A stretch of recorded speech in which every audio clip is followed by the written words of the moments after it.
As tonight's tapes reveal, during an interview with Robert Hur, Biden launched into a very strange story about Mongolia. Have a listen. You know, I went to Mongolia and great pictures. I unfortunately embarrassed the hell out of the leader of Mongolia. They were doing what they would do at the time of the invasion of the Mongols into Europe in the 800s. And so we're out in the middle of nowhere, and you're looking up on the hill and you see this tiny line. You know, it's a 20-mile horse race with all these kids under the age of 16 on bareback racing to come down. And, you know, they're sumo wrestlers and doing everything they do. And so they walked over and they had a target, big bales of hay 100 yards away. And these guerrillas were, you know, taking shots. And I don't know if it's embarrassed me or to make a point, but they handed the bow and arrow. I'm not a bad archer. But the only problem they were if I could pull it back, so and pure luck, I hit the goddamn target. No, I really did. Interesting. We'll have to fact check that one. Also breaking today, House Oversight Committee Chairman James Comer is launching an investigation into Biden's use of the auto pen. Chairman Comer joins us now with the latest. All right, Chairman, you got your hands full. Tell us first about what you announced earlier today about what you're doing with the auto pen, because I do some work with the Oversight Project. They were on this early, but you are going and looking at who was controlling this auto pen, because Joe Biden, I mean, he's demonstrating that he doesn't have all the cognitive capabilities they had. That interview was from 2023. Yeah, that's hard evidence. Early in the President Biden's term as president, it clearly shows that he was in significant mental decline. It questions who was actually making the decisions. So what we found is not just with the pardons he issued, but many of the executive orders that the courts are now using to Trump-proof, many of the executive orders that President Trump is trying to implement to make government more efficient, many of these executive orders, as well as the pardons of Biden's entire family as a result of our investigation, these were all signed with the auto pen. And clearly from that interview, which was many, many months prior to the heavy use of the auto pen, Joe Biden wasn't capable of making decisions. He wasn't coherent. We think we've identified who the staffers are. Jason, you all have done great work with that over at Heritage Oversight.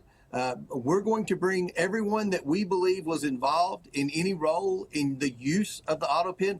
We're going to invite them to come in for a transcribed interview. If they want, then they will receive a subpoena and they will have a full-blown deposition. But we want to find out who was actually making the decisions in the White House during the last 9 months of the Biden administration when he was clearly in mental decline. And what do you make, where do we go next in terms of your investigation? There are senior staff there, starting with Jill Biden, right, the First Lady. You have the Chief of Staff. You have Neera Tanden, who had these dual responsibilities and perhaps was in control of the auto pen. You have the Cabinet. You have other senior staff that are interacting with them, but they were routinely directed and told us that Joe Biden was of clear cognitive capability, that he was sharp as a tack. And yet they went after and criticized Special Counsel Hur for his questioning and coming up with the summary that says, yeah, this is an old man who really has a hard time. Yeah, I mean, that was breathtaking. That was her being nice to Joe Biden, but warning America, look, we've got a serious issue here with the President of the United States.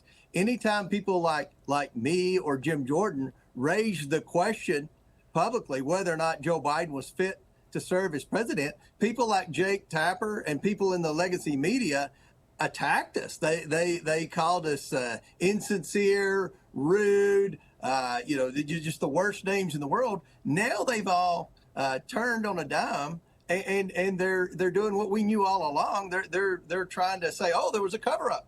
Someone covered up. We know there was a cover-up. The media, as usual, the legacy media is late to the game. What we want to know is who was in the ringleader of the cover-up, but who was making the decisions. I mean, there were some major decisions made by Joe Biden, especially in the last 3 months of his administration.